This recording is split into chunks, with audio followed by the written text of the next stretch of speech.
You've created some dashboards with the default layouts. Now we'll talk about some of the ways you can alter the layout to suit your needs. The multiple columns you have in your dashboard need not be equal widths. You can set the width of each column using the attribute data-width equals. All the columns on your dashboard page need to have widths that add up to 1,000. But what if you want to arrange your dashboard in rows instead of columns? You can do this, but you have to choose one or the other, though we'll see later that you can set this differently for each page in a multi-page dashboard.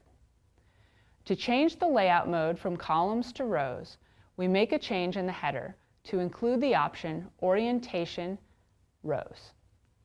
Once the orientation option is rows, charts work the same way in the layout as with columns.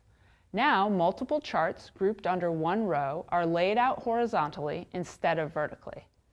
If you want to change the height of the rows, just use data-height instead of data-width.